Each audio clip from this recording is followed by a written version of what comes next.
Hello students, कैसे हो? जी हाँ, आज हम लोग बिजनेस स्टडी का चैप्टर 7 डायरेक्टिंग स्टार्ट कर रहे हैं। ये फर्स्ट पार्ट है। आप लोगों को एक बात बता दूं मैं, बिजनेस स्टडी का इंग्लिश जो वर्जन है या कहेंगे ट्रांसलेशन क्वेश्चन बैंक का रिलीज हो चुका है। आप हमारे एप्लीकेशन पर जाकर इसको डाउनलोड कर सकते हैं। कैसे डाउनलोड करना है इस पर भी एक वीडियो मैंने बनाया है, आप जरूर देखें। सबसे बढ़िया बात यह है कि जो हम अभी चैप्टर 7 देखने वाले हैं, राइट, ये हम केवल आईएमपी क्वेश्चन जो कि क्वेश्चन बैंक में दिए हैं वही देखेंगे। ठीक है, मैं पूरा डिटेल में नहीं बताऊंगा, हालांकि हमारे नोट्स पूरे डिटेल में हैं, बट हम यहाँ पर अब इसके आगे जितने भी चैप्टर हैं, देखिए 1 to 6 चैप्टर तक हमने जो भी देखा है वो डिटेल में देखा है। ठीक, यदि उन चैप्टर्स में कहीं क्वेश्चन बैंक के क्वेश्चन यदि नहीं है, राइट, तो वो मैंने यहीं पर मेंशन कर दिए हैं आंसर, जैसे ये है ना, ये यहीं पर मैंने आंसर मेंशन कर दिया है, राइट। तो बेटे आप, अब हम सबसे बढ़िया बात ये है कि हम केवल अब क्वेश्चन बैंक में जो क्वेश्चंस हैं केवल उन्हीं को यहाँ पर समझेंगे। सर पूरा चैप्टर क्यों नहीं समझेंगे? प्रॉब्लम ये है बेटा, पूरा चैप्टर फुल चैप्टर में कि आप देख ही रहे हैं लॉकडाउन का सिचुएशन चल रहा है ना, लॉकडाउन वाली सिचुएशन चल रही है, एग्जाम आपकी पोस्टपोन हो चुकी है। अब एग्जाम को लेकर, एग्जाम होगी इसमें कोई डाउट नहीं है ना, 12th की एग्जाम कभी भी कैंसिल नहीं हो सकती क्योंकि उस पर बेस्ड आगे कॉलेजेस में एडमिशन वगैरह का सिचुएशन बनता है, इसलिए एग्जाम तो होगी, बट वो हार्ड होगी या उसमें वो थोड़ा सा आपको, समझ रहे हैं ना, तो सहूलियत दे सकते हैं। तो मेरा मानना ये है कि क्वेश्चन बैंक में से काफ़ी कुछ बैठेगा, करीबन 70-80% के आसपास तो आ ही जाएगा, ये मेरा मानना है। ठीक है, यदि ऐसे स्टूडेंट जो 90 प्लस स्कोर करना चाहते हैं, मेरी उनको सलाह है कि वो मेरे जो नोट्स में बाकी के जो क्वेश्चंस हैं वो जरूर देखें। नोट्स हमारे पूरे फुल नोट्स हैं, ठीक है, इसलिए मैं इन वीडियोस में जिन क्वेश्चंस को छोड़ दूंगा आप उन क्वेश्चंस को जरूर करें, राइट, क्योंकि हम सिर्फ अभी क्वेश्चन बैंक के ही क्वेश्चन करने वाले हैं। बाकी जो 90 प्लस जाना चाहते हैं उन्हें तो पूरा पढ़ना पड़ेगा, और जो स्टूडेंट 60 to 80 के आसपास रहना चाहते हैं, मेरे ख्याल से क्वेश्चन बैंक के थ्रू वो बात बन जाएगी, बट रिस्क अभी भी आपकी है ना, मेरी रिस्क नहीं है। क्लियर है बेटा, है ना? आपको ज्यादा से ज्यादा करना है तो नोट्स हैं आपके पास में, ठीक है। तो चलिए स्टार्ट करते हैं। डायरेक्टिंग, डायरेक्टिंग का मतलब क्या है? अरे यार आप बहुत अच्छे से जानते हैं डायरेक्टिंग का मतलब। मूवीज बनती है, मूवीज में एक डायरेक्टर होता है, राइट। तो डायरेक्टर क्या करता है? डायरेक्टर बताता है सभी को कि किसको कौन से काम कैसे करने हैं ज्यादा इंपॉर्टेंट हो जाता है ना। और जब वो काम होता है तब उन लोगों का मोटिवेशन मेंटेन करने का काम भी डायरेक्टर करता है। जैसे मान लीजिए कोई एक्टर या कोई एक्ट्रेस कोई सीन को प्ले कर रहे हैं और उनसे नहीं हो पा रहा है, जैसे पहले तो ये बताएंगे कि सीन कैसे होगा, हीरो इधर से आएगा, हीरोइन इधर से दौड़ते हुए आएगी, राइट, फिर आगे क्या होगा वो तुम जानते हो है ना, गाना होगा और क्या होगा। तो डायरेक्शन दिया जाता है कि कौन कैसे क्या करेंगे, और यदि उस जब वो जो काम हो रहा है तब यदि काम में कोई प्रॉब्लम आ रही है, उन प्रॉब्लम को सॉल्व करना, है ना, और उन एम्प्लॉयज का या जो उस वर्क को परफॉर्म कर रहे हैं, है ना, उन परफॉर्मर्स का मोटिवेशंस बना के रखना। अब मोटिवेशन आप बहुत अच्छे से जानते हैं ना, मैं इसको नहीं समझाऊंगा मोटिवेशन का मतलब क्या होता है। तो उनके मोटिवेशन को मेंटेन करना ताकि वो अपने गोल को अचीव कर सके, यही डायरेक्टिंग है। स्कूल में टीचर, कई बार मैं आप लोगों को ज्ञान बांटना चालू कर देता हूँ है ना, तो वो यही होता है मोटिवेशन, और वो मोटिवेशन एक डायरेक्टर का एक पार्ट है, मतलब डायरेक्टिंग का एक हिस्सा है। ठीक है, हम देखेंगे एलिमेंट्स ऑफ डायरेक्टिंग उसमें आएगा। तो एक टीचर स्कूल में या एक क्लास में जो बच्चों को गाइड करते हैं, है ना, कि कैसे आपको हाईएस्ट नंबर अचीव करना है, क्या करना है, क्या पढ़ना है, क्या नहीं पढ़ना है, क्या गलतियां नहीं करनी है, यही सब क्या है, डायरेक्टिंग है। ठीक है, चलिए तो स्टार्ट करते हैं। ठीक है, मैं जरूर ये बात कह रहा हूं कि अपन केवल क्वेश्चन बैंक में दिए हुए क्वेश्चन ही पढ़ेंगे, बट सिर्फ इसका मतलब ये नहीं कि मैं डायरेक्ट पहला क्वेश्चन अटेंड करूं और फिर आपको बता दूं चलो बेटा इसका मतलब क्या है, फिर इसका मतलब क्या है। ऐसा नहीं पढ़ा जा सकता, क्योंकि ये क्वेश्चन है ना, ये सही ऑर्डर में नहीं है। बेसिक क्वेश्चन पहले नहीं है, शायद हो सकता है बेसिक क्वेश्चन सबसे लास्ट में। जैसे ये देखो, है ना, पहले मोटिवेशन आ गया, फिर डायरेक्टिंग आ गया। तो हम इस चैप्टर को पढ़ेंगे तो एक सही सीक्वेंस में, है ना, फर्स्ट बेसिक कॉन्सेप्ट, फिर आगे आगे बढ़ते जाएंगे। मैं आपको बताता चला जाऊंगा कि देखिए ये हमारा क्वेश्चन हो गया, देखिए हमारा ये क्वेश्चन हो गया, है ना। तो हमारा सीक्वेंस ऑर्डर सही होगा, है ना, इसके अकॉर्डिंग नहीं जाएंगे हम। ठीक है, चलिए तो डायरेक्टिंग का मीनिंग ऑर्डिनरीली, मतलब सामान्यतः बात करें, directing means given instruction and guiding people in doing some work. कुछ भी काम कर रहे हैं उसमें लोगों को क्या करना, इंस्ट्रक्शन देना, गाइडिंग करना, गाइड करना। ठीक, for example a teacher directing his student, a film director directing his actress artist, right, etc। In the contest of management, management के हम संबंध में बात करें, directing refers to the process. क्या है, डायरेक्टिंग एक प्रोसेस है ऑफ इंस्ट्रक्टिंग, राइट, निर्देश देना।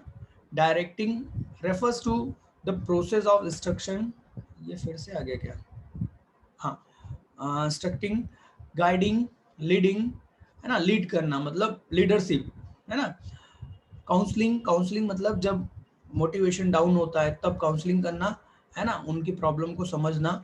And motivating people in an organisation to achieve predetermined object. सीधी सी बात है, मैनेजमेंट का काम ही यह है, पहले से एक ऑब्जेक्ट डिसाइड करना और उसको अचीव करने के लिए काम करते रहना, है ना। तो डायरेक्टिंग भी उसी का पार्ट है। ठीक, तो यहाँ पर ये आपका डायरेक्टिंग वर्ड कंप्लीट हुआ। डायरेक्टिंग को डिफाइन आप कर सकते हो एक प्रोसेस के रूप में, जो कि क्या है, जिसमें क्या है, आप करते हैं इंस्ट्रक्टिंग करते हैं, गाइडिंग करते हैं, काउंसलिंग करते हैं, मोटिवेशन करते हैं, लीडिंग करते हैं। किसका, ह्यूमन रिसोर्सेज का, किसके लिए, एंटरप्राइजेस के ऑब्जेक्ट को अचीव करने के लिए। क्लियर, मेरे ख्याल से ये इजी है ना। देखिए यहाँ पर आपका ये क्वेश्चन कंप्लीट हो गया। What is mean by directing, कितने नंबर का है साहब, 2 नंबर का है। इसमें एक क्वेश्चन 2 नंबर का आएगा और 2 क्वेश्चन 3 नंबर के आएंगे। तो ज्यादा बड़े बड़े क्वेश्चन नहीं करने हैं, छोटे छोटे आंसर ही हैं। ठीक है, और मैं आपको यदि बताऊं कि क्वेश्चन बैंक में बहुत ही सिलेक्टेड क्वेश्चन दिए गए हैं, काफी चैप्टर के बहुत पार्ट को इन्होंने बिल्कुल इग्नोर कर दिया है, तो हम भी वैसे ही करेंगे।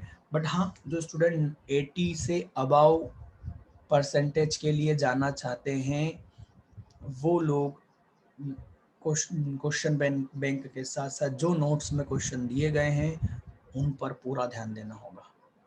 ठीक है, तो यहाँ पर देखिए एक क्वेश्चन है, मेन पूरा सभी क्वेश्चन का हेड है वो एक्चुअल में ये रहा, right the elements of directing, right. तो अब हम वही करने वाले हैं।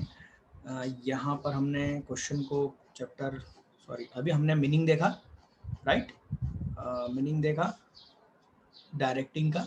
ठीक है, इसके बाद में आता है कैरेक्टरिस्टिक और ऑफ डायरेक्टिंग। ठीक है, तो ये अभी एमसीक्यूज में क्वेश्चन नहीं है, बट हम इसको समझ लेते हैं, है ना, क्योंकि आ सकता है ये भी क्वेश्चन। सिर्फ मैं इसका मीनिंग समझा रहा हूँ। इनिशिएट एक्शन मतलब एक्चुअल में आप यदि देखें कि इसके पहले के जो चैप्टर हमने देखे, है ना, जैसे कि प्लानिंग, ऑर्गेनाइजिंग, स्टाफिंग, ये सब क्या हो रही है, कागज में कार्रवाई हो रही है, मतलब सिर्फ कागजों पर हो रहा है ये सब कुछ, राइट। अब एक्चुअल में इस ऑर्गेनाइजेशन को रन करने की बात आ रही है। जैसे कि किसी भी मूवी की पहले स्टोरी लिखी जाती है, प्लानिंग होती है, फिर उसमें कौन कौन पर्सन, कौन कौन एक्टर होगा, क्या करेंगे, ये सब कुछ डिसाइड होता है। That is organising. कितने हीरो हीरोइन होंगे, ये ऑर्गेनाइजिंग होगा। फिर वहां पर हम उस रोल के लिए किसी हीरो को सिलेक्ट करते हैं, किसी एक्ट्रेस को सिलेक्ट करते हैं, राइट, है ना। म्यूजिक डायरेक्टर कौन होगा, है ना। डांस के लिए कोई डायरेक्टर है, जो भी बोलते हैं वो कौन होगा, है ना, कोरियोग्राफर वगैरह जो भी बोलते हैं। तो ये हो गया स्टाफिंग। फिर उसके बाद में मूवी को क्या किया जाता है, शूट किया जाता है, शूटिंग स्टार्ट की जाती है। यहीं से, इसी पॉइंट से, शूटिंग से ही स्टार्ट होता है डायरेक्टिंग। मीन्स आप देखोगे कि शूटिंग एक्चुअल में डायरेक्टिंग है, राइट। और डायरेक्टिंग क्या कर रहा है, वो जो कागजों में सारी प्लानिंग बनी है उनको रियल लाइफ में एग्जीक्यूट मतलब किसी काम को करना, एग्जीक्यूशन करने के लिए तैयार करता है। मतलब यहाँ पर एक्चुअल में अब काम स्टार्ट होने वाला है। इसके पहले अभी तक काम ऑर्गेनाइजेशन में नहीं हुआ, अब यहाँ से काम स्टार्ट होगा। हम जो भी, जिस चीज के लिए, जिस फंक्शन के लिए भी हमने ऑर्गेनाइजेशन स्टार्ट करा था, उस फंक्शन को अब करने की बारी आ रही है, और उसको मैनेजमेंट डायरेक्टिंग के थ्रू करवाता है। मीन्स सिंपल सी बात समझ लेना, डायरेक्टिंग मैनेजमेंट का फर्स्ट स्टेप है, जहां पर एग्जीक्यूशन स्टार्ट होता है, काम को करना चालू होता है। ये फर्स्ट स्टेप होगी किसकी, एग्जीक्यूशन की, यहां से काम करना चालू होता है, राइट। तो इनिशिएट एक्शन का मतलब यही है कि जो हमने इसके पहले के जो काम देखे हैं, जैसे कि ये यहाँ पर दिया हुआ है, प्लानिंग, है ना, ऑर्गेनाइजिंग, स्टाफिंग, कंट्रोलिंग, इन सबको एक्चुअल में काम को लागू करना, स्टार्ट करना, इनिशिएट एक्शन, ठीक। Take place at every level. Management के तीनों लेवल, टॉप, बॉटम, मिडिल, तीनों लेवल पर डायरेक्टिंग होगी, है ना। ऐसा नहीं है कि सिर्फ लोअर लेवल पर ही डायरेक्शन होगा, भाई अपर लेवल पे भी डायरेक्शन होगा, मिडिल लेवल पर भी होगा, और लोअर लेवल पर भी होगा। इवन इसका जो फ्लो होगा, ये देखिए यहाँ पर, flow from top to bottom. तो जो ये डायरेक्टिंग का जो फ्लो होगा, डायरेक्शन कहाँ से आएगा, ऊपर से आएगा, टॉप लेवल से मिडिल, फिर मिडिल से बॉटम। ध्यान रखना, एमसीक्यूज बनेगा, इसलिए ये बातें बता रहा हूँ, ठीक है। और इसका फोर्थ पॉइंट है, एक ये कंटिन्यू प्रोसेस है, डायरेक्टिंग कंटिन्यू प्रोसेस है, जब तक फिल्म कंप्लीट नहीं होती डायरेक्टिंग होती रहेगी। और ऑर्गेनाइजेशन एक ऐसी मूवी है जो हमेशा चलती रहेगी, जिसकी शूटिंग कभी खत्म नहीं होगी। यदि शूटिंग खत्म हो गई, ऑर्गेनाइजेशन खत्म हो जाएगा। मीन्स ये एक ऐसी प्रोसेस है जो कंटिन्यू चलती ही रहेगी, डायरेक्टिंग, ठीक है। इंपॉर्टेंस ऑफ डायरेक्टिंग बहुत ही सिंपल है ना। सेम कैरेक्टर से ही बने हैं कि भैया ये एक्चुअल में क्या करता है, इनिशिएट एक्शन है ना। इनिशिएट एक्शन है मतलब ये एग्जीक्यूट करने का काम करता है, इसलिए इसका इंपॉर्टेंस है। एग्रीगेट्स एम्प्लॉइज एफर्ट, ये सारे जो भी एम्प्लॉइज हैं ऑर्गेनाइजेशन में, उनके एफर्ट्स को क्या करता है, एग्रीगेट करता है, इकट्ठा करता है, हार्मनी लाता है। हार्मनी मतलब एक रूपता लाता है ना। क्योंकि देखिए सबके अपने अपने अलग वर्क हैं, और अपने अपने अलग ऑब्जेक्टिव्स हैं उस ऑर्गेनाइजेशन में काम करने के। तो ये डिफरेंट टाइप के माइंड जो हैं, उनको उनसे एक ही एम के लिए, एक ही ऑब्जेक्टिव को अचीव करने के लिए काम कराने का जो मेन जिम्मा है, वो है डायरेक्टिंग का। यही है जो उसको एक करेगा, उन सभी के एफर्ट्स को, ठीक है। प्रोवाइड लीडरशिप, लीडरशिप को हम आगे डिटेल में देखेंगे, राइट, है ना। इंट्रोड्यूस चेंजेस, देखिए जब भी ऑर्गेनाइजेशन में बड़े चेंजेस करने होते हैं, तो वहां पर लीडरशिप का एक बड़ा रोल होता है ना। कोई बड़ा चेंज आता है ना, जिसको वहाँ के एम्प्लॉइज क्या करेंगे, एक्सेप्ट नहीं करेंगे। ह्यूमन नेचर है बेटा, है ना। हम हमारी लाइफ में यदि कोई सडनली चेंजेस आता है, हम उसको एक्सेप्ट नहीं करते, पहले हम उसको रेजिस्ट करते हैं, विरोध करते हैं, नहीं साहब ये क्या हो गया, ऐसा थोड़ी होना था, पर धीरे धीरे हम उसको फिर क्या करने लगते हैं, एडॉप्ट। तो ये एडॉप्शन करवाने का काम कौन करता है, डायरेक्टिंग के थ्रू किया जाता है। और डायरेक्टिंग का एक मेन एलिमेंट है लीडरशिप। लीडरशिप के जरिए इस चेंजेस को क्या करा जाता है, एक्सेप्ट करवाया जाता है, इंट्रोड्यूस करवाया जाता है। ठीक, प्रोवाइडिंग स्टेबिलिटी। डायरेक्टिंग के कारण हमारा जो ऑर्गेनाइजेशन है उसमें प्रॉपर कम्युनिकेशन बना रहता है, लीडरशिप बनी हुई रहती है, मोटिवेशन बना रहता है, जिससे हमारे ऑर्गेनाइजेशन को एक स्टेबिलिटी मिलती है। ठीक, फंक्शन ऑफ डायरेक्टिंग ये आप जरूर पढ़ के देखिएगा, है ना, इजी है, क्वेश्चन पूछा जा सकता है, कोई बड़ी बात नहीं है। इसके बाद में आता है मेन हेडिंग, मेन हेड जो इस चैप्टर में है, एलिमेंट्स ऑफ डायरेक्टिंग। यस, अब पूरा जो चैप्टर है इसके जो एलिमेंट्स हैं उनको डिटेल में समझना है। तो एलिमेंट्स क्या है डायरेक्टिंग में, उसके जो मुख्य तत्व कहेंगे, मतलब उसके मेन एलिमेंट्स के बिना, ये इनके बिना डायरेक्टिंग कंप्लीट नहीं है। तो क्या क्या है इसमें, सुपरविजन, मोटिवेशन, लीडरशिप, कम्युनिकेशन, ये चार चीजें मिलकर क्या बनता है, डायरेक्टिंग बनती है, डायरेक्शन बनता है। तो अब आप यदि देखेंगे, देखिए मीनिंग ऑफ सुपरविजन, ये एमसीक्यूज में ये हमारा मेन क्वेश्चन है ना, 3 मार्क का। और यहाँ पर ये सब आ गए, मोटिवेशन, सुपरविजन, डायरेक्टिंग, है ना, लीडरशिप, ये 3 तो यहीं पर आ गए। कम्युनिकेशन भी आ जाएगा, ये आ गया कम्युनिकेशन के फॉर्मल, इनफॉर्मल, राइट। तो देखिए एक्चुअल में इस चैप्टर की खासियत ये है कि इस चैप्टर में बहुत कुछ है, ठीक। और सबसे बड़ी बात, इसमें जो आंसर्स हैं वो लगभग सभी 5 मार्क के हिसाब से, बट इन्होंने इसको केवल यहाँ पर 3 नंबर में पूछा है बेटा। तो ये भी एक आर्ट होगा, आपकी एक समझदारी होगी, बुद्धि होगी कि कैसे 5 नंबर की चीज को 3 नंबर में लिखना है। मतलब ये नहीं है कि 5 पॉइंट है तो 2 पॉइंट लिख दिए, हो गया भैया, नहीं, पूरे 5 पॉइंट लिखने हैं, बट कम वर्ड में, कम से कम वर्ड में ज्यादा से ज्यादा। मतलब वो एक पूरा, एक हिंदी में कहावत है बेटा, गागर में सागर, यस, आपको वही करना है। एक छोटे से 3 नंबर के हिसाब से आंसर लिखना है और उसमें वो पूरा इंफॉर्मेशन लिखना है जो वो पूछ रहे हैं, राइट। जैसे कि उन्होंने पूछा क्या है, right the elements of directing. अब डायरेक्टिंग के एलिमेंट्स 4 हैं और चारों को थोड़ा थोड़ा भी लिखने जाओगे तो 5 नंबर का आंसर बनता है इसका, ठीक है।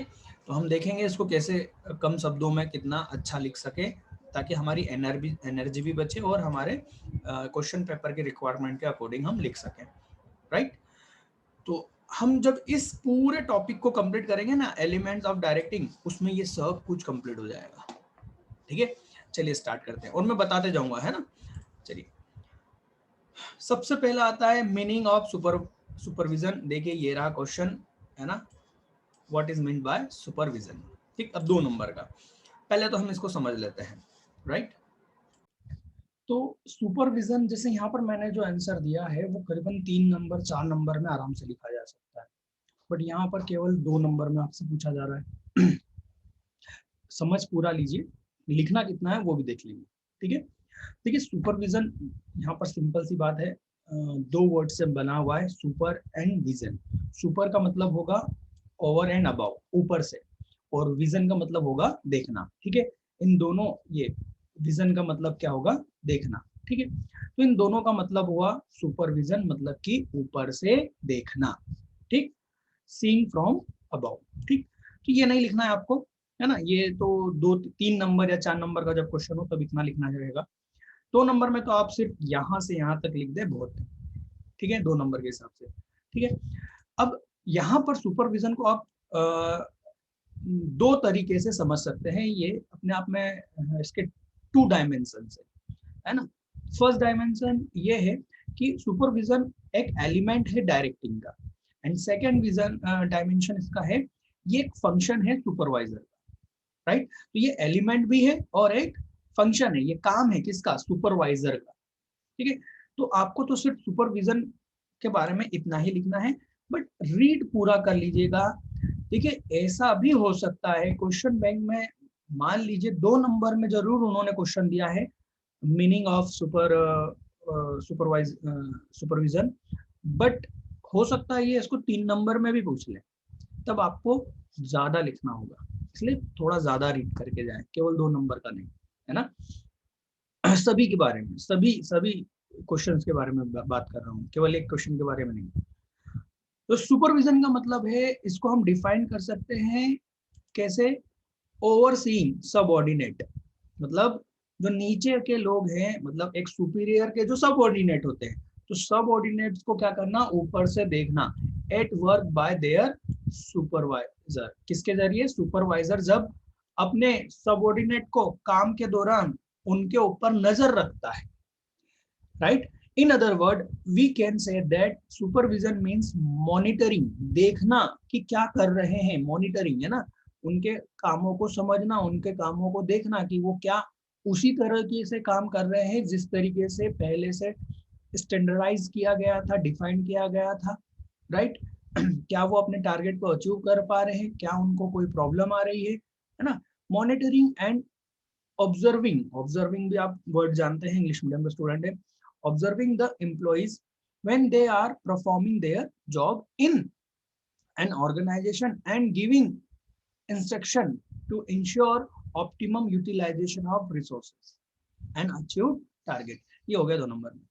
एज अ फंक्शन की यदि बात करें तो हम सुपरविजन को सुपरवाइजर का एक फंक्शन के रूप में डिफाइन कर सकते हैं, जो कि क्या करता है, यहाँ पर हम देखेंगे which is managerial position at operating level. Operating level पर, जो ऑपरेटिंग लेवल मतलब बॉटम लेवल पर एक मैनेजर की पोस्ट पर जो व्यक्ति बैठा हुआ है उसको हम सुपरवाइजर कहेंगे, और वो सुपरवाइजर का काम करेगा अपने नीचे जो एम्प्लॉइज हैं उनको देखेगा।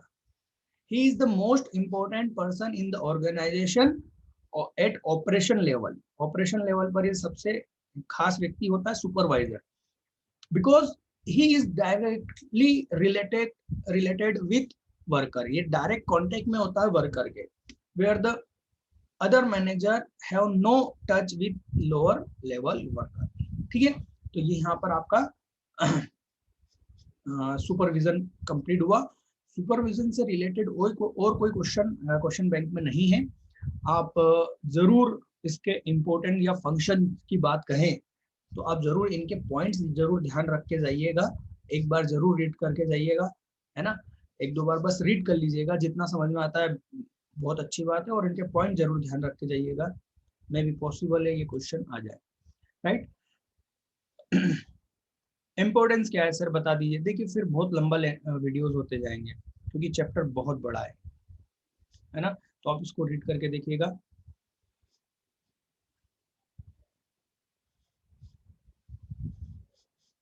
ठीक है, ये क्वेश्चन भी एक क्वेश्चन के रूप में आंसर भी आ गया है आपका, ये भी जरूर देख लीजिएगा। ये सारे क्वेश्चन हैं,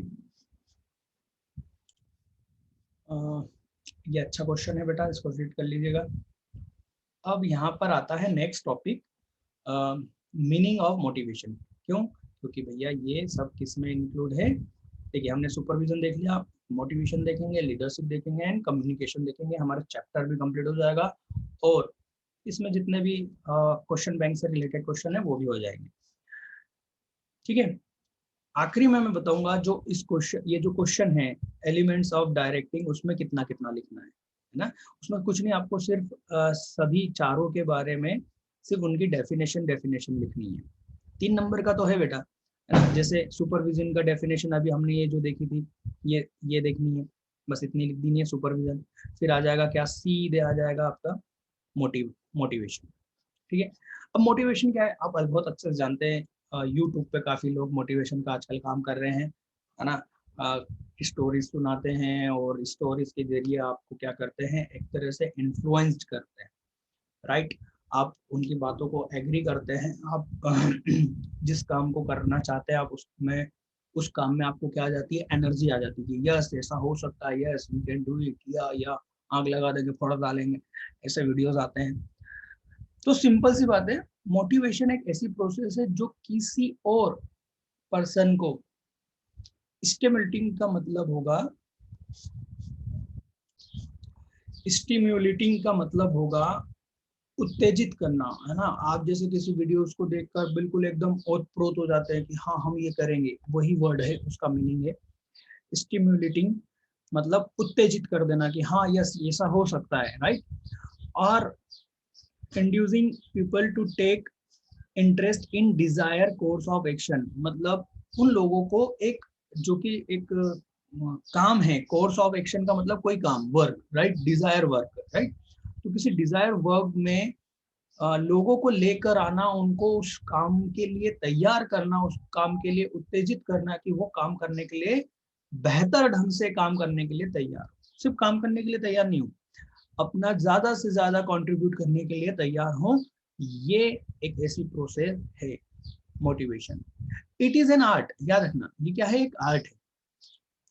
मीन्स देखिए, आप देखेंगे कई ऐसे लोग हैं जो अच्छे पढ़े लिखे नहीं है, बट वो नेता हैं, आपने कहीं अपने आगे देश के नेता देखे होंगे, ज्यादा पढ़े लिखे नहीं है, बट उनकी एक बात पर लोग ना जाने क्या से क्या कर सकते हैं। मीन्स इसका एजुकेशन से ज्यादा रिलेशन नहीं है, बात को समझो। एजुकेशन मोटिवेशन की प्रोसेस में कुछ कंटेंट ला सकती है, बट ये पूरी तरह से एक आर्ट है। हमने पुराने रिकॉर्ड्स देखे हैं, एक नेता बोलता है अरे इस व्यक्ति ने ऐसा करा, इसका घर तोड़ दो, तो वो तो खड़ा रहता है, आप बात को समझिए। बाकी उसके जो फॉलोवर्स होते हैं वो क्या कर देते हैं, उसका घर तोड़ देते हैं, है ना। या फिर किसी अच्छे काम के लिए भी आगे लेके आ जाते हैं, है ना, कि हमें ऐसा करना है, तो लोग आगे आ जाते हैं काम करने के लिए। तो ये पूरी तरह से आर्ट है, राइट।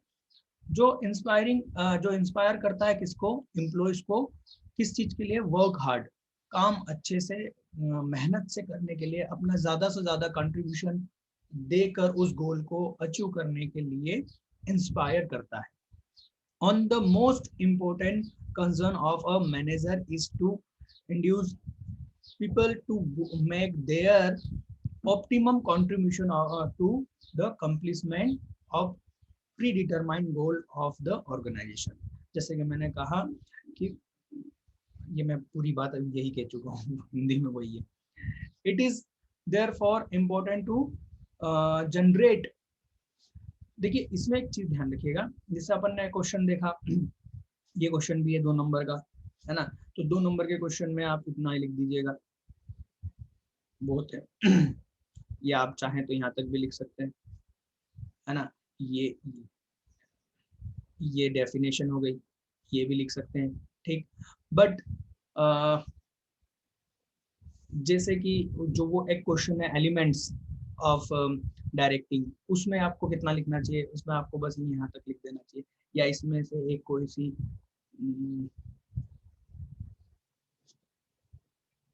ये जरूर ये लिखना चाहिए इतना, ठीक। इट इज एन आर्ट, ठीक, इतना लिखना चाहिए, है ना। तो चलिए देखते हैं आगे। Motivation means a process of stimulating people to action to complete desire goal, right. ये जरूर आना चाहिए, ये एक मेन लाइन है इसकी, ये जरूर आना चाहिए। Feature of motivation, right. तो मोटिवेशन के टाइप क्या है, देखिए जब एक ऑर्गेनाइज, सर पहली चीज तो ये बताइए, हमको एक ऑर्गेनाइजेशन में मोटिवेशन की जरूरत क्यों होती है। देखिए बेटा, एक चीज को समझिए, आपको यदि, मैं सिंपल सी बात बोल रहा हूँ, आपको यदि अपने घर के लिए भी कोई काम करना पड़ता है ना, तो आपको लट्ठ लगता है, लट्ठ लगता समझते हो ना, आपको बोझ लगता है, अरे यार मम्मी ने ये काम बोल दिया है ना। जरा सोचिए, आप अपने घर के लिए भी कोई काम दिया है तो आपको उसका वजन लगता है, आप बस उसे इसलिए करते हैं क्योंकि मम्मी ने बोला है आज रात को खाना नहीं मिलेगा, ये काम करना है, या मम्मी बहुत डांट देगी। अब मजबूरी में कर रहे हैं, अपने घर के लिए भी आप मजबूरी में काम कर रहे हैं। तो एक सोचिए ऑर्गेनाइजेशन जहां पर उसका कोई लेना देना नहीं, बस उसको सैलरी से मतलब है, तो वो व्यक्ति उस ऑर्गेनाइजेशन में कैसे अपना मैक्सिमम कंट्रीब्यूशन देगा, क्यों देगा। वो तो सिर्फ उतना ही करेगा ना जितना उसको सैलरी मिल रही है, उससे ज्यादा तो नहीं करेगा, उससे ज्यादा इंटरेस्ट लेगा नहीं, वो बस अपनी सैलरी निकालने जितना काम करेगा। और ऐसा यदि वो करता है तो ऑर्गेनाइजेशन अपना गोल अचीव नहीं कर पाए। तो अपना गोल अचीव करने के लिए, ऑर्गेनाइजेशन को अपना गोल अचीव करने के लिए वहां पर जो एम्प्लॉइज हैं, वहां पर जो भी वर्कर हैं, उन सभी को क्या करना पड़ेगा, एग्री करना पड़ेगा इस चीज के लिए कि वो बाय डिफॉल्ट, मतलब उनको मालूम भी नहीं पड़े और वो उस ऑर्गेनाइजेशन के गोल को अचीव करने के लिए क्या करते हैं, एफर्ट्स करते हैं। कैसे? मोटिवेशन की बहुत सारी टेक्निक्स हैं, उन टेक्निक को यूज करते हैं और उसके थ्रू ये किया जा सकता है कि एम्प्लॉय को मालूम ही नहीं होता है कि वो अपना मैक्सिमम कंट्रीब्यूशन ऑर्गेनाइजेशन के गोल के लिए कंट्रीब्यूट कर रहा है, राइट? तो इसकी जरूरत बहुत ज्यादा है। मतलब जहां पर भी बेटा 2 लोग या 3 लोग से ज्यादा लोग काम कर रहे हैं, वहां पर मोटिवेशन बहुत जरूरी है, क्योंकि हर व्यक्ति अपने फायदे के लिए कर रहा है, जबकि ऑर्गेनाइजेशन का मीनिंग ये होता है कि उसका एक ऑब्जेक्ट होना चाहिए, ऑब्जेक्टिव होना चाहिए। यदि उस ऑब्जेक्टिव को आप अचीव नहीं कर पा रहे हैं तो आप ऑर्गेनाइजेशन ही नहीं है, फेल हो गया आपका ऑर्गेनाइजेशन। ठीक है? तो फीचर ऑफ मोटिवेशन ये सिंपल सा है। Motivation is a psychological phenomena. ये क्या है? एक दिमागी रूप है ये, है ना? ये कोई ऐसी चीज नहीं है जिसको आप दिखा सकते हैं कि देखो ये रहा मोटिवेशन, राइट? ये मानसिक है ना? गोल डायरेक्टेड बिहेवियर, मतलब मोटिवेशन में क्या होता है, हम एम्प्लॉइज को इनकरेज करते हैं क्या करने के लिए, गोल की तरफ, कि भैया ये हमारा टारगेट है, इसको हमें अचीव करना है। मोटिवेशन में भी पॉजिटिव और नेगेटिव। यस, मोटिवेशन कैसा हो सकता है? पॉजिटिव भी हो सकता है, नेगेटिव भी हो सकता है। कैसे? देखिए, एक बच्चे को कभी कभार आप बच्चे को ज्यादातर हमारे घर में, जैसे कुछ ऐसे बच्चे हैं जो वीडियो शायद देख रहे हो, जिनके बड़ी मुश्किल से पास होने की नौबत हो जाती है ना? तो उनको मोटिवेशन किस तरीके से दिया जाता है? नेगेटिव। घर वाले क्या बोलते हैं? बेटा इस बार पास हो जाना, यदि फेल हुए ना तो हम फिर तुम्हें काम धंधे से लगा देंगे। यहाँ पर क्या बोला जा रहा है कि आपका टारगेट एग्जाम 12th को पास करना है, बट यदि आपने वो नहीं करा तो हम आपको फिर बताएंगे कि क्या हो सकता है। मतलब नेगेटिव मोटिवेशन, डरा कर किसी काम को करवाना, राइट? और दूसरा होता है पॉजिटिव, मतलब वो स्टूडेंट जो बहुत अच्छे पढ़ते हैं तो उनके पेरेंट्स कहते हैं देखो यार 95 या 90 अबव बनाओगे तभी हम आपको इंदौर या बड़े शहर में पढ़ने भेजेंगे, उससे पहले नहीं भेजेंगे। या हमको, या फिर हम आपको ये दिला देंगे, मोबाइल दिला देंगे। ये क्या होगा? Positive motivation. ठीक है? नेगेटिव में हम कुछ डराते हैं, पेनल्टीज लगाते हैं, और पॉजिटिव मोटिवेशन में हम उन्हें कुछ उनके लिए बेहतर, बेस्ट करने की कोशिश करते हैं। ठीक है? मोटिवेशन एक कॉम्प्लेक्स प्रोसेस है, बहुत कॉम्प्लेक्स है, क्योंकि इतना आसान नहीं है मोटिवेशन करना, राइट? चलिए, तो इम्पोर्टेंस ऑफ मोटिवेशन ये तो सब हो जाएगा, इम्पोर्टेंस वगैरह आप जरूर रीड कीजिएगा। आपको रीड करना है 80 से अबव परसेंटेज वाले ये सब क्वेश्चन देखेंगे। ठीक है? यदि आपको लगता है कि सर इतने जैसे मैं ये अभी मैंने छोड़ दिया इम्पोर्टेंस ऑफ मोटिवेशन, आपको लगता है कि सर इसमें कुछ समझना है, तो आप कमेंट कर सकते हैं कि सर मेंशन प्रॉपर कीजिएगा कि कौन से क्वेश्चन में कौन सी चीज को आपको समझना है। जैसे आपको ये कि भाई इम्पोर्टेंस ऑफ मोटिवेशन पर से सर एक वीडियो बना दीजिए, है ना? ऐसे 4-5 क्वेश्चन जब आपके पास हो जाए तो आप उनको वीडियो में कमेंट कर दीजिए। मैं देखकर यदि लगता है कि हाँ बच्चे इंटरेस्टेड हैं तो मैं वो वीडियो बना दूंगा। अब यहाँ पर आता है टाइप्स ऑफ मोटिवेशन। तो पॉजिटिव मोटिवेशन मैंने समझा दिया, है ना? जिसमें हम क्या क्या देते हैं? रिवॉर्ड्स देते हैं। कैसे कैसे रिवॉर्ड देते हैं? बोनस देते हैं, पेंशन मिलेगी। भाई मैंने आपको जो एग्जांपल दिया वो हमारी लाइफ से जुड़ा हुआ था। अब हम एग्जांपल देखेंगे किससे रिलेटेड, ऑर्गेनाइजेशन में किस तरीके से पॉजिटिव मोटिवेशन होता है। देखिए, हम अपने एम्प्लॉयज को क्या बोलते हैं कि आप यदि अपना काम करेंगे, बेहतर ढंग से करेंगे, तो हम आपको क्या देंगे? बोनस देंगे। ठीक है? लेबर को बोनस मिलता है, याद है आपको? जरूरी नहीं है लेबर को, हर एम्प्लॉयज को मिलता है। है ना, बेस्ट परफॉर्मेंस के लिए। यदि आप हमारे ऑर्गेनाइजेशन में काम करेंगे, कंटिन्यू काम करते रहेंगे, 20 साल यदि आप हमारे ऑर्गेनाइजेशन में कर लेंगे, तो आपको 20 साल की सर्विस के बाद क्या मिलेगा, पेंशन मिलेगी। ये भी एक प्रकार का मोटिवेशन है हमारे ही ऑर्गेनाइजेशन में काम करने का, है ना। हायर स्टेटस, जैसे कि कभी कभार देखिए क्या होता है, एक व्यक्ति जो कि किसी और कंपनी में, मान लीजिए उसकी सैलरी 50,000 है पर मंथ, ठीक, बट वो काम वहां पर क्या है, असिस्टेंट मैनेजर है, और दूसरी कंपनी से उसको ऑफर आता है सेम सैलरी पर 50,000, सेम सैलरी, बट वहां पर ऑफर है कि वो मैनेजर की पोस्ट पर है। वो व्यक्ति मैनेजर की पोस्ट पर, सेम सैलरी पर मैनेजर की पोस्ट पर जाना पसंद करेगा, क्योंकि मैनेजर एक हायर स्टेटस है असिस्टेंट मैनेजर की बजाय, राइट। कई बार आप देखेंगे जो बैंक में जो एम्प्लॉयज होते हैं, तो एसबीआई में क्लर्क की पोस्ट पर जाने की बजाय यदि उसको किसी और छोटी बैंक में मैनेजर की पोस्ट मिल रही है या असिस्टेंट मैनेजर की पोस्ट मिल रही है, तो बड़े बैंक की नौकरी, क्लर्क लेवल की नौकरी छोड़कर छोटे बैंक में मैनेजर की पोस्ट लेना पसंद करेगा। समझ में आ रही बात, है ना। प्रमोशंस होते हैं, ठीक। जॉब सिक्योरिटीज, जॉब सिक्योरिटीज का मतलब क्या होता है कि आपकी, ऐसे बोलते हैं ना यार ये वो जॉब पक्की है, जॉब पक्की है मतलब आपको कभी भी जॉब से निकाला नहीं जाएगा, उसको हम क्या बोलेंगे, पक्की जॉब, है ना, और इंग्लिश में बोलेंगे जॉब सिक्योरिटीज, ठीक है।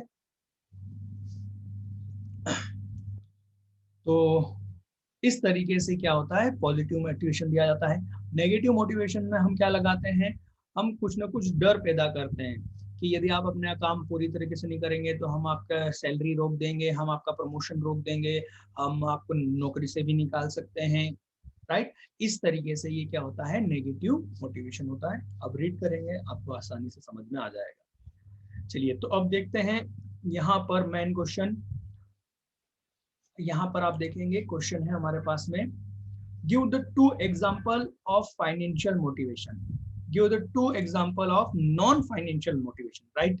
मोटिवेशन दो प्रकार से होते हैं, फाइनेंशियल और नॉन फाइनेंशियल। उन दोनों के हमको दो दो एग्जांपल 2 नंबर के हिसाब से देना है, ठीक है। तो उसके बजाय हम ये क्वेश्चन का प्रिपरेशन करेंगे।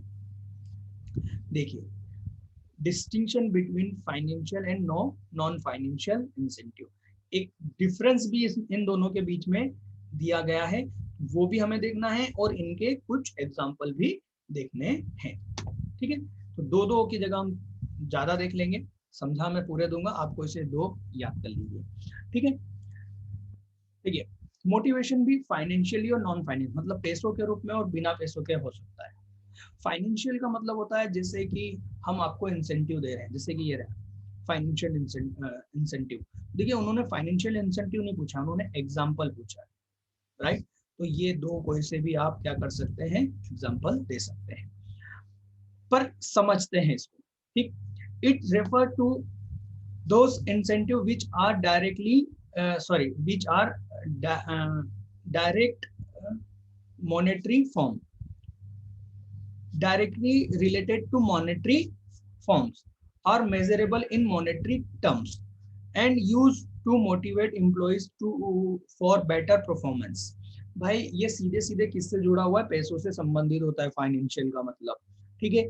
जैसे पे and allowances, for every employee salary is the basic monetary incentive. सीधी सी बात है, अच्छी सैलरी मिलना भी एक प्रकार का क्या है, मोटिवेशन है, कि भाई उस ऑर्गेनाइजेशन के मुकाबले इस ऑर्गेनाइजेशन में हमें ज्यादा सैलरी मिल रही है, तो ये भी एक तरह से क्या है, एक अच्छा मोटिवेशन है, वो भी फाइनेंशियल, ठीक।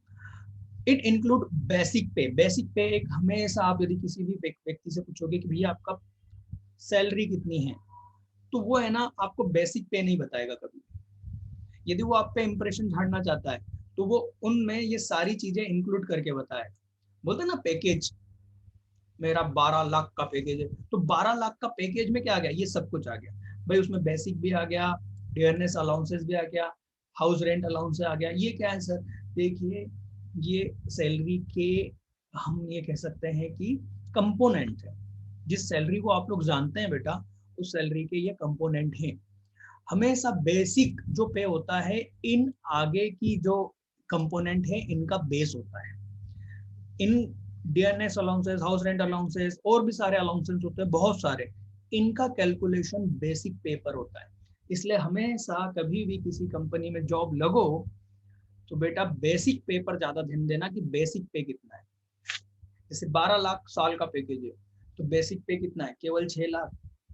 तो बाकी सब क्या है, बाकी सब दूसरी चीजों का कैलकुलेशन है, तो आपको उस पर बेसिक पे पे ध्यान देना चाहिए। ठीक है। सम ऑर्गेनाइजेशन प्रोवाइड पे hikes and increments for better performance. ये तो आप जानते ही हैं कि जब आप अच्छा परफॉर्मेंस करेंगे तो आपको क्या मिलता है, पे हाई मिलता है, मतलब कि आपकी सैलरी बढ़ जाती है ना। आपकी सैलरी में इंक्रीमेंट होता है, बढ़ोतरी होती है। ठीक।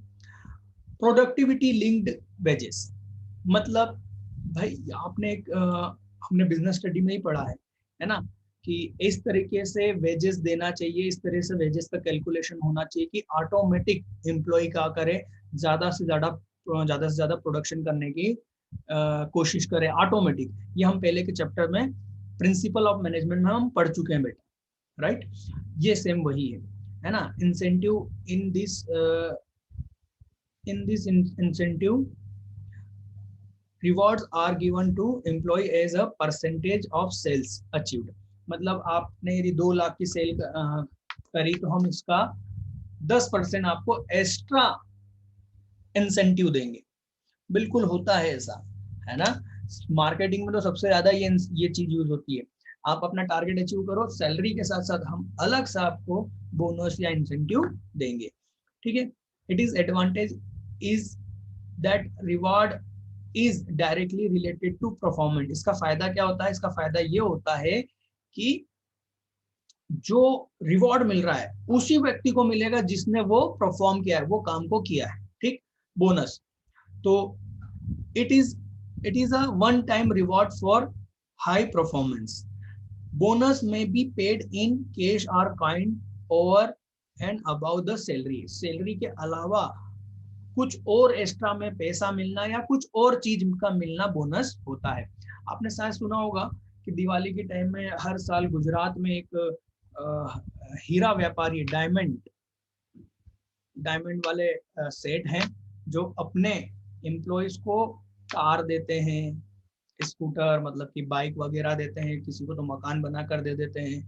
तो ये बोनस और ये सबको दिया जाता है। जैसे उस साल जैसे दिवाली पर बोनस मिला तो जितने भी वो वर्कर हैं उन सभी को कार दी गई, ये सभी को मिलता है, राइट, है ना। जैसे फेस्टिव बोनस मतलब फेस्टिवल पर बोनस मिलना। ठीक है। जबकि ये जो प्रोडक्टिव लिंक वेजेस होती है ये उसी व्यक्ति को मिलती है जिसने वो काम अचीव किया है, टारगेट किया है। ठीक है। प्रॉफिट शेयरिंग, बिल्कुल। मैंने एक केस स्टडी थोड़ा सा सुना था, पूरी तरह से कंफर्म नहीं हूँ। जो फ्लिपकार्ट है, फ्लिपकार्ट का आपने नाम सुना है। फ्लिपकार्ट का सक्सेस होने का रीजन क्या है, तो उसका सबसे बड़ा रीजन है कि वहां के जो मेन एम्प्लॉइज थे, मेन हेड थे, टॉप लेवल पर जो लोग थे, मिडिल लेवल पे जो लोग थे, उन एम्प्लॉइज को प्रॉफिट शेयरिंग मिली थी। मतलब उन लोगों को शेयर्स दिए गए थे, किसके फ्लिपकार्ट के शेयर्स मिले थे। और सिंपल सी बात है कि फ्लिपकार्ट के शेयर्स उनको मिले थे, इसका मतलब यदि वो मेहनत करेंगे, फ्लिपकार्ट ग्रोथ करेगा, तो उस ग्रोथ में उस जो प्रॉफिट जो अर्न होगा वो प्रॉफिट किस रूप में बढ़ता है बेटा, डिविडेंड के रूप में मिलता है। मालूम होगा आप लोगों को, है ना। प्रॉफिट डिविडेंड के रूप में मिलेगा, तो जिसके पास शेयर्स होंगे वो उन शेयर्स पर उनको डिविडेंड मिलेगा। कहने का मतलब वो अपने लिए ही काम कर रहे हैं एज ए एम्प्लॉय, बट देखा जाए तो वो एक तरह से ओनर है। और यदि फ्लिपकार्ट ग्रोथ करता है तो उन लोगों को ही ग्रोथ होगी, राइट। तो यही है प्रॉफिट शेयरिंग, राइट। अब आता है नॉन फाइनेंशियल इंसेंटिव। देखिए इसमें डायरेक्टली मनी नहीं दी जाती, पैसा नहीं दिया जाता है ना। इसमें कुछ और चीजें दी जाती है, जैसे कि स्टेटस। मैंने अभी आपको हाई स्टेटस के बारे में एग्जांपल दिया था, राइट। ये यहाँ पर मैंने नेगेटिव ये हायर स्टेटस का एग्जांपल दिया था, सेम वही बात। ठीक है। तो स्टेटस, राइट। रिस्पॉन्सिबिलिटी बढ़ा देना, स्टेटस, टीम लीडर बना देना, है ना। सैलरी उतनी ही है पर आपने उस ग्रुप का उनको क्या बना दिया, टीम लीडर बना दिया, तो उसका मोरल हाई हो गया। हाँ, मैं लेबर्स में अक्सर ऐसा यूज किया जाता है, 10 लेबर के बीच में एक व्यक्ति को उनका क्या बना दिया जाता है, एक तरह से टीम लीडर बना दिया जाता है। सैलरी उतनी ही होती है बट उसके डायरेक्ट कांटेक्ट किससे होते हैं, मैनेजर से होते हैं, तो उसका एक रुतबा बढ़ जाता है अब बाकी के लोगों के बीच में, कि कुछ भी प्रॉब्लम है तो मुझे बताओ और मैं जाके बात करूंगा, मतलब तुम डायरेक्ट नहीं बात कर सकते, मैं ही कर सकता हूँ आपकी कोई प्रॉब्लम है तो उसका एक रुतबा बढ़ जाता है, स्टेटस। तो हर व्यक्ति अच्छा परफॉर्म करेगा यदि उसका स्टेटस बढ़ने के चांसेस है, right. Prestige of job, Prestige मतलब कि एक रेपुटेशन, राइट। ऑर्गेनाइजेशनल क्लाइमेट, देखिए आज भी लोग, आप किसी भी सॉफ्टवेयर इंजीनियर से पूछिए, उनसे पूछिए कि यदि आपको किसी कंपनी में, नॉर्मल किसी कंपनी में जिसका नाम हम नहीं जानते हैं, उस कंपनी में आपको 2 लाख रुपए सैलरी मिल रही है, और यदि आपको गूगल गूगल इंडिया, राइट, आपको 1.5 लाख रुपए पर यदि आपको वहां पर जॉब ऑफर करे तो क्या आप जाएंगे? वो सॉफ्टवेयर इंजीनियर बोलेगा हंसते हंसते जाऊंगा भाई, कम सैलरी पे भी मैं उस गूगल कंपनी में जाऊंगा। क्यों? क्योंकि देखिए गूगल कंपनी में जाने से एक तो इसका एक तो क्या मिल जाएगा, उसका एक स्टेटस बढ़ जाएगा।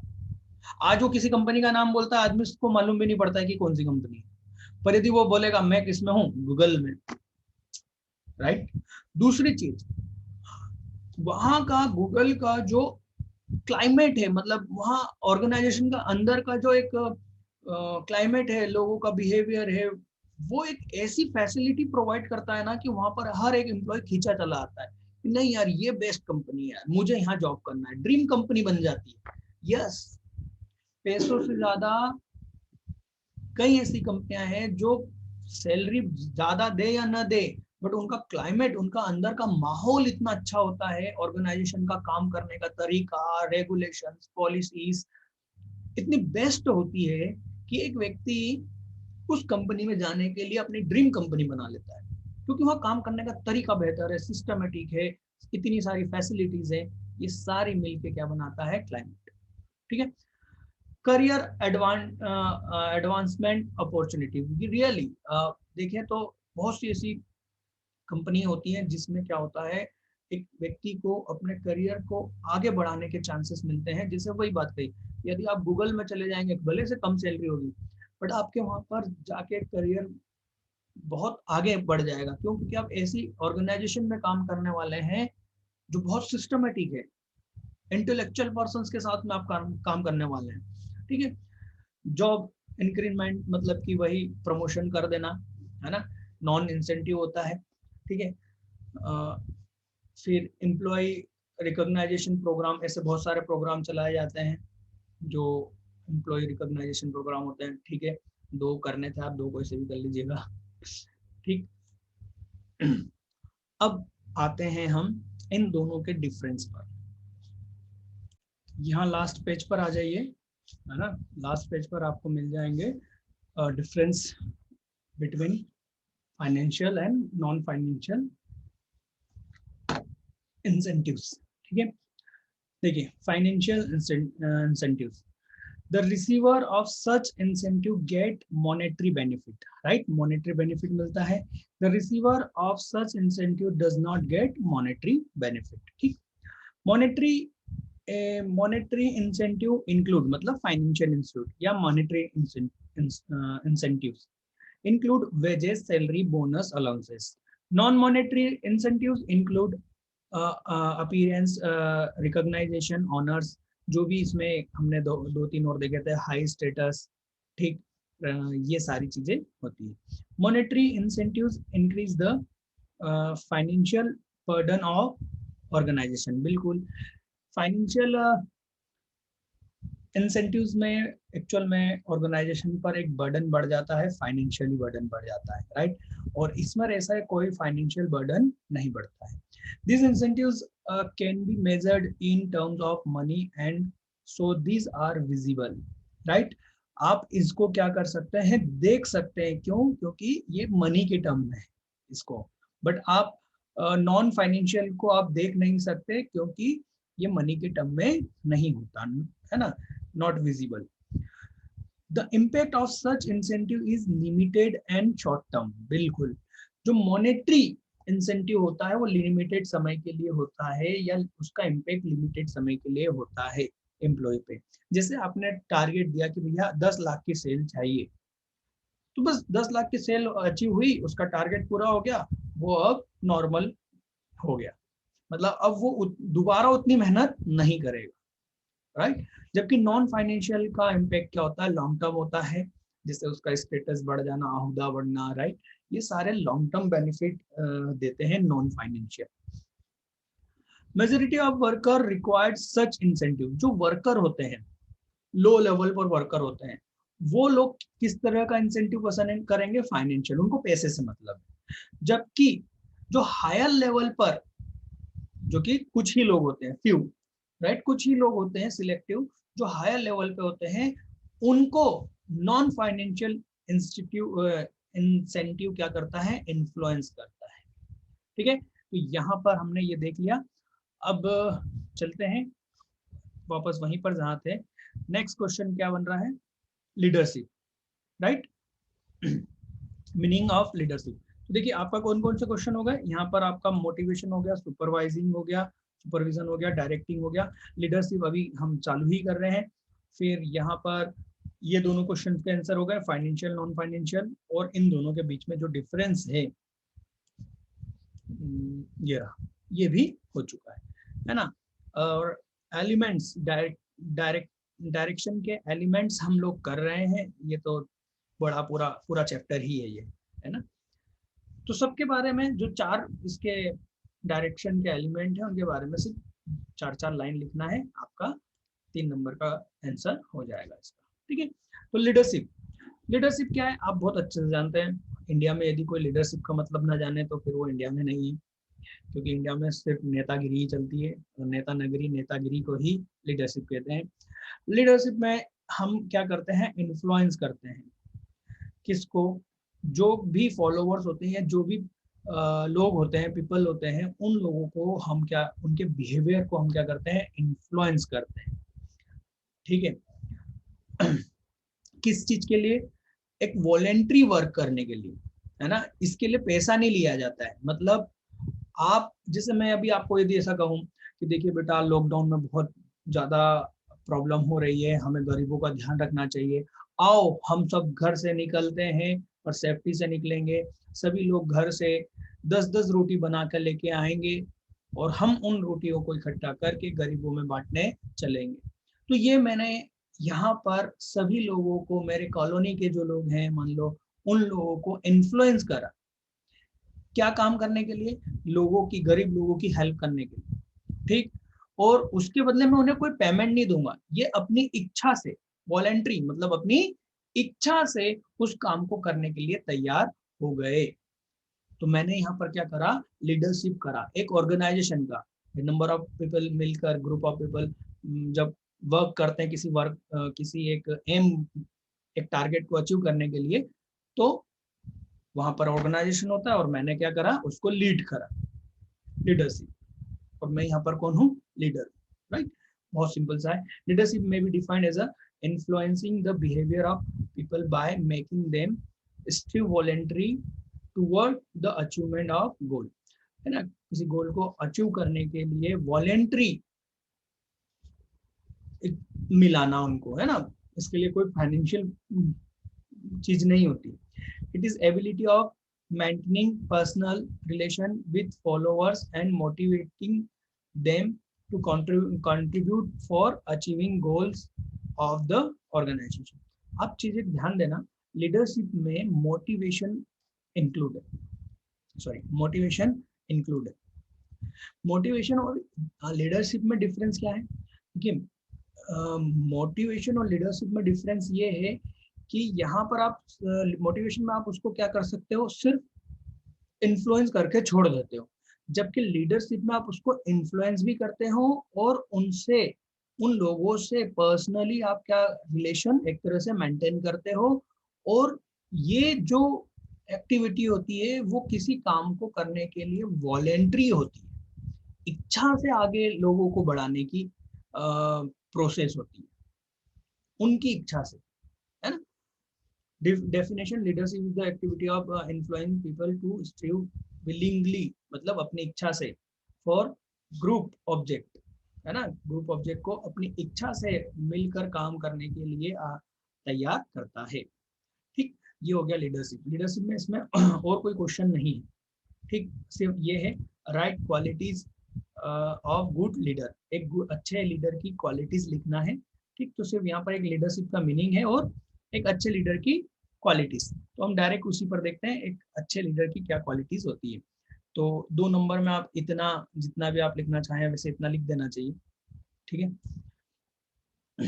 यहाँ पर आ जाते हैं इम्पोर्टेंस ऑफ लीडरशिप, नहीं ये नहीं, गुड क्वालिटीज, ये sorry, qualities of good leader.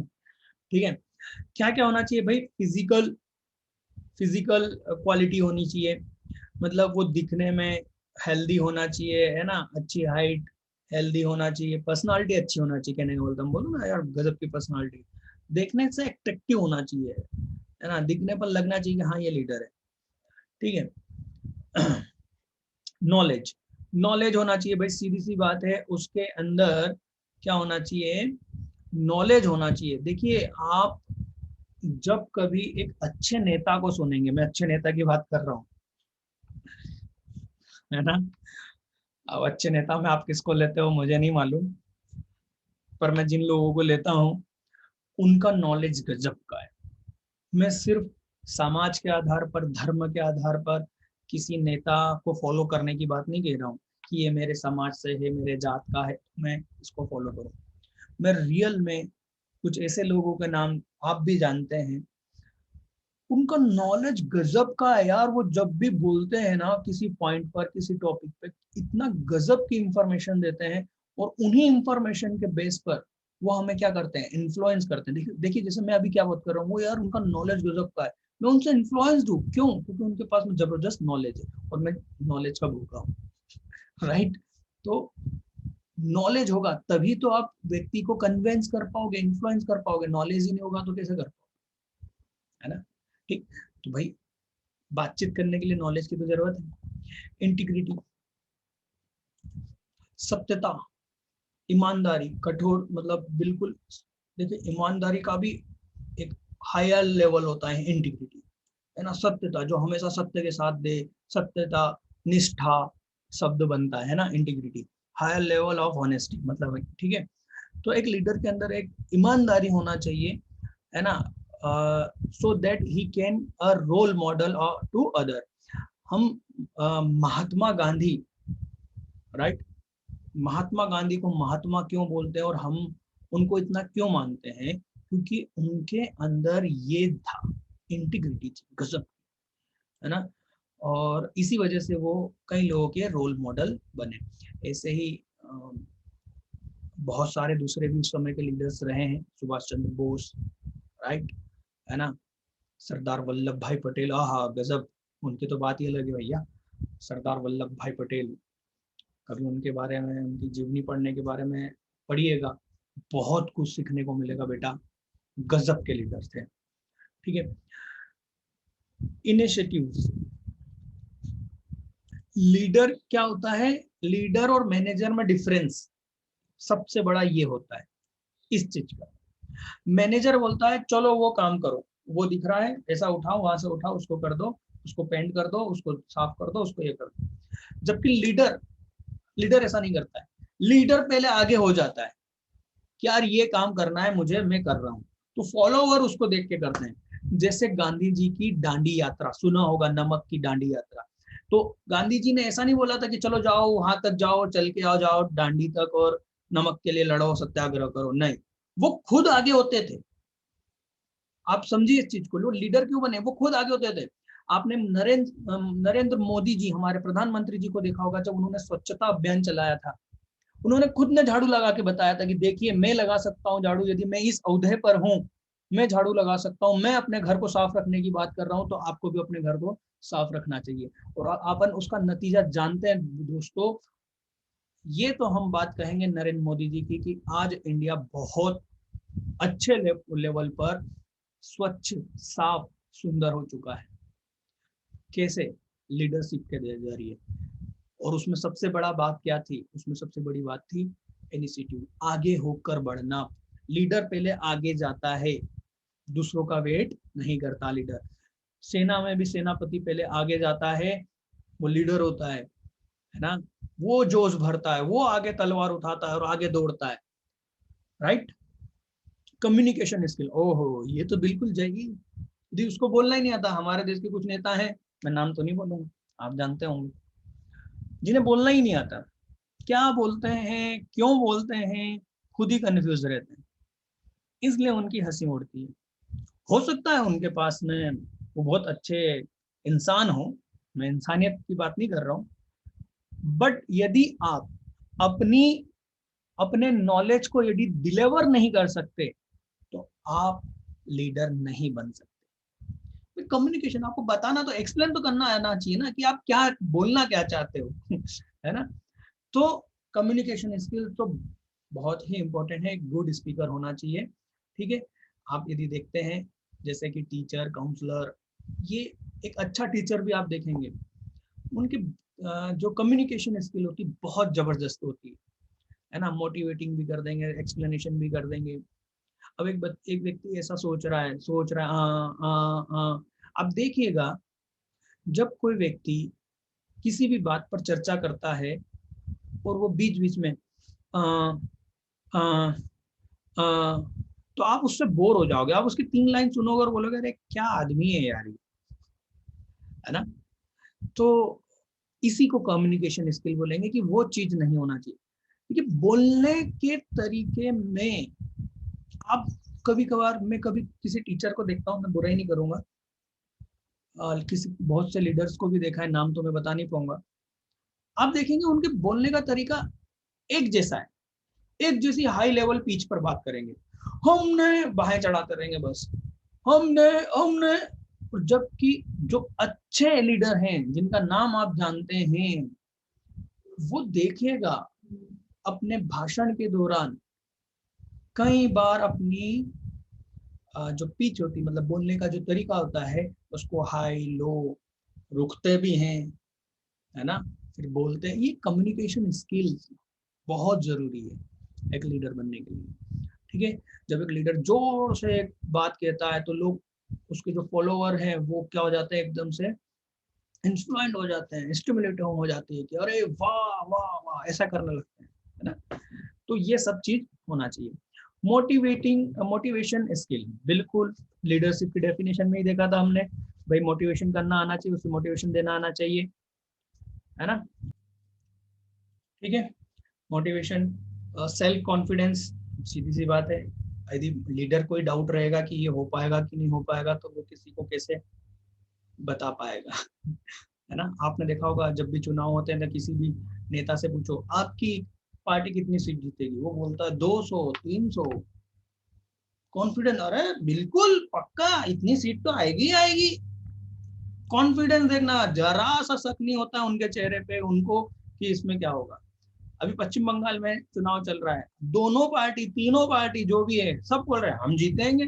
अब ऐसा हो सकता है क्या तीनों पार्टी जीत जाए? नहीं, पर तीनों का कॉन्फिडेंस देखिए। ठीक है, डिसिवनेस का मतलब होगा कि आप जब किसी चीज का डिसीजन ले लें, राइट, तो आप यदि किसी काम को करने का आपने यदि डिसीजन ले लिया तो फिर आपको पलटना नहीं चाहिए। निश्चितता, निश्चित कर लें, दृढ़ संकल्प, है ना। यदि आपने किसी काम को करने का डिसीजन ले लिया, एज अ लीडर आपने डिसीजन ले लिया, तो आप फिर पीछे हट नहीं सकते, राइट। सोशल स्किल मतलब रिलेशनशिप मेंटेन करना, है ना, लोगों से रिलेशन मेंटेन करना सोशल स्किल आएगा। ठीक है, तो यहाँ पर हमने कंप्लीट करा लीडरशिप और एक अच्छे लीडर की क्वालिटीज हमने देखी।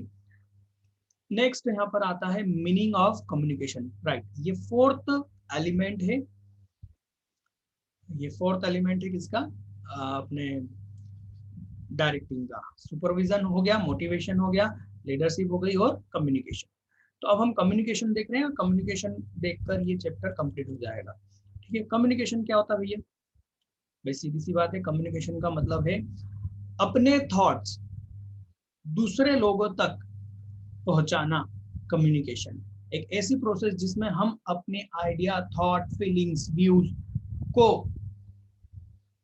किसी दूसरे व्यक्ति तक, एक या दो या ज्यादा लोगों तक उसी लेवल पर पहुंचाना जैसा कि हम सोच रहे हैं, जैसा कि हमारी हम उसको जानते हैं, है ना। Same understanding level, common understanding. जिस चीज के बारे में मैं आपको समझाना चाहता हूँ, यदि वही चीज आपको समझ में आ जाती है तो मैं कहूंगा मैंने अपना कम्युनिकेशन पूरा कर लिया। ठीक, बाहर जा रहा है, कुछ कट रहा है यहाँ पर, देखना पड़ेगा। चलिए, तो communication can be defined as a process of exchange of idea, fact, feelings, views, etc. between two or more people to create common understanding। किस चीज के लिए? Common understanding. भाई मैं किसी चीज के बारे में कोई विचार रखता हूँ, तो वो विचार जो मैं जिस प्रकार रखता हूँ वही बात दूसरे व्यक्ति को यदि मैं उसी लेवल पर समझा पाया, मतलब मैं जो सोचता हूँ शायद वही चीज भी वो सोच ले, मेरी बात को समझ जाए, तो कहेंगे कम्युनिकेशन पूरा हुआ। ठीक, communication is the transfer of information. Information को ट्रांसफर करना है from the sender to receiver.